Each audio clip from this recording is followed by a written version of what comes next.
I know, you guys thought I would never get it right, but I did. Welcome back, guys. Sean the Magic of the Gathering guy. I said I wasn't going to do another video, but I said, you know what? People deserve Storytime Tuesday. We know we look forward to it. It is what drives us through the rest of the week. To say this is the most magnificent thing we have heard or seen all week. And have I got a doozy for you? I'm going to take you back to somewhere around 2010, give or take a little bit, where I was first creating my sliver deck. And I was having fun. They were all cheap back then, don't forget. No real drivers 10 years ago. I think they even had a slivers deck that you could buy like in a box and stuff. And I bought one and stuff. I mean, that was a year or two later, but I had one. But let me tell you. I played my sliver deck. Same one you've seen on the videos. Played very well. It was the drastic measure. So I'm playing other people, playing other kids I knew and stuff, or other adults. If I was getting annoyed, or they were beating too many of my other decks that I was trying out, I pulled out the sliver. There's two decks I go to. There's the sliver deck and the deck I call War and Peace. And War and Peace, same as the sliver. Slivers is just mass creatures, pump them out. I'm gonna take you out. And the other one, the War and Peace, was a total control. Just hold you off until you can get an Ugin out to end the game. And everything stops you from attacking or taking turns or casting spells. Very annoying. I'm sorry to those who I've done it to, but you annoyed me first by beating up my poor decks I was trying out. So, in this case, it was a sliver deck. Same sleeves. Reaching. And I was playing a game at a local store. And I was using this deck already. I wasn't annoyed at anybody. I was just trying some stuff out. I switched a couple slivers out. And I played against a guy there.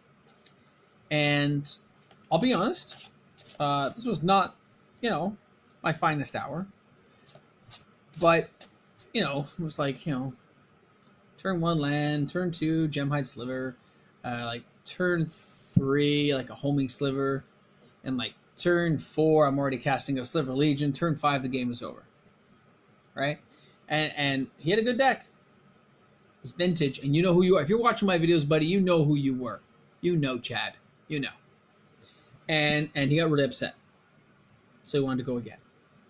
And I'm not upset he's really mad. He's just like, come on, dude, that was oh my god. My deck must have fluked out. Let's go again. And I'm sure you guys have faced those guys.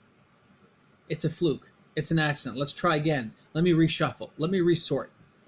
Okay. And Chad, again, I'm sorry. I'm sorry for calling you out, buddy. 10 in a row losses. Call it a day. Look at my deadpan face. Call it a day. Because what happens is, guys, if you're playing the same deck over and over and over, and you keep losing to another deck, it can just be a bad day, yes. But why push the point? You're going to lose. You're going to lose. And I remember his face. He was going red. And I remember at one point he thought he had me. he was positive. And he was winding me down. But all it took was to get one of the Sliver Queens out and start pumping out these little multitudes of slivers. And then all of a sudden a Might Sliver comes along. You're getting +2/+2, and you're totally back in the game. And I had a lot of the ones that gave my slivers flying so I could block their stuff, and a lot of others that had reach so I could stop everything off. That was fine. 10 games in a row. In the space of, let's say, less than an hour. And he was becoming... And I suggested we try a different deck. I suggested. And he said, no, it's definitely just how the shuffling is. So then we both played, put whatever cards you want in your hand. So he put his hand together, and I put my hand together. Can you guess who won? I'm not sure what he was thinking. His deck was elves. Just so you know, it was elves. And hey, lots of Elvish Promenade. There was great cards. But when you're going creature to creature, elves are giving you singular abilities. They'll give you, Forest Walk maybe, or you make an elf, double the elves, triple the elves. Okay. But you're facing off against 5 slivers. Let's say by turn 5, he's got 10 elves out. But I've got 7 slivers or 5 slivers that are all like 7/7, 9/9, 10/10, trample, haste, vigilance, lifelink, draw a card when I hurt you. Come on, Chad. You should have called that one a day. So at the end of that, he said he was never going to play his deck again, and he put it away. And I switched up deck. I said, no matter what we're doing now, I'm just going to switch up deck after deck. And I tried lots of different decks. He won some, he lost some. But to this day, I've seen him at that store sometimes. I said, you playing that elf deck? He goes, oh, I dismantled it. I told you I'm never playing it again. Guys, a bad day with a deck is not a reason to end the deck. It's not a reason to kill it. Look for ways of improving on it. Raise the redeem. Look for some other stuff, man. Try other things out. Don't just give up. Because it's just a game. It's just for fun. If you're not having fun, what's the point? And he got so upset that day. His face was red. His knuckles were white. He was clenching his hand every time he played. And I'm sitting there like a poor schmuck just going, you think I should just throw him a game? Maybe I'll just put down this card. But not my finest hour. I just don't throw games. You want to play me? You want to play this deck? Let's go. Let's see how you do. I don't mind losing. I'm not a sore loser when I lose. I'm totally cool with it. And I will come back and try and improve my deck. But I usually don't throw games, and I definitely wouldn't throw one in this case. I think it was shallow of me, and I think I had to improve on that. So as these games went on, and we're trying different decks, that was fine. He was winning some, and you can see his attitude changing a bit. But he has never gone back to that elf deck, ever.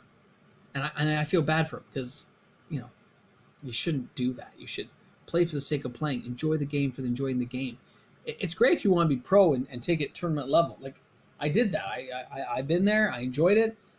Still get annoyed when we don't get the right land. It's really ticking me off in Arena.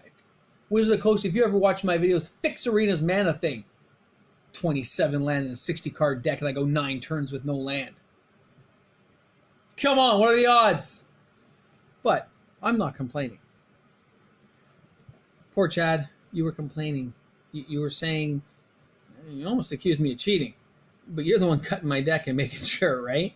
So, if you see that happening, guys, try to edge yourself away from that game. Try to suggest a different way of playing. Try to make something up. Try to get out of it. Don't be like me. Don't push that button to the point where the frustration is so great on that player. I mean, for all I know, I could have caused him to quit playing if I kept pushing the point. And that isn't helping anyone. You're there to enjoy the game. If a player is so frustrated and bent up on a deck, you got to help them get out of it. You got to help them be that better player. Or just say, I got to go home. It's time for me to leave, man. Hello? Yeah, my wife called? Oh, yeah, sorry, dude, gotta go. I know it's a flashlight, but I'm pretending it's a phone. And you gotta go. And I didn't do any of that. And I could have been the bigger man, and I could have done that. And I know better now. Remember, this is a long time ago. I was a younger guy. So I know better. And I just hope, this little bit of a story reminds you guys that, stuff happens. And you play the game, and you can cause another player to get frustrated without even knowing it. And when you're doing it. You can see it in their eyes. You can see it in their face. You can see it in their body stature. Just look for those signs. I'm not saying in a tournament match. I understand you're trying to win too. But I'm talking about just a general fun game. You don't want to drive anyone away. You want to encourage them to try to build it and be inventive and creative with how they do their decks. That's all I'm saying. So, anyway, a little Storytime Tuesday action of something, not one of my proudest moments. I mean, I didn't do anything wrong in the sense of how I was playing, but I could have helped that player out. I could have done different things. I could have stepped away, changed decks, mixed up with two-headed giant or something. I didn't. So, Chad, if I could take that back, buddy, and fix it for you, I would, man. So, build that elf deck again, man. And for all you out there, go with these creature decks. They are awesome. Go with your spell decks, control decks, burn decks. Burn decks annoy me. If you ever play me, especially with a burn deck, I don't seem to do well against those for some reason. I seem to get burned out a lot. Why is that? Anyway, Sean the Magic the Gathering guy. Shout out to all my guys. Pause Brown, Vasily Finance, MTG Revealed. What was I missing? God, I'm sure there's more of you guys. I'm sorry for all you guys who support me.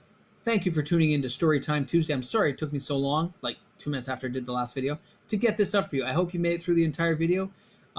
If you're new to the channel, please subscribe. Sean the Magic the Gathering guy. Moxman in the house. Thank you, Pause. And we are totally going to rock this one out, guys, because I'm telling you, Magic's all about having the fun, supporting your friends, and having a good time. Life's too short to stress. Help people out. It's the best thing you can do in your day. I know. I'm a positive Petey, not a negative Nelly. All right, guys. Cheers. Have a great one. I'm pressing the button, and I'm going to wait like 7 seconds. I'm going to do that annoying thing again, where I'm going to push the button. I'm gonna push the button. Oh, the button's actually right there on my screen, but on the other side, so it's funny. Boom!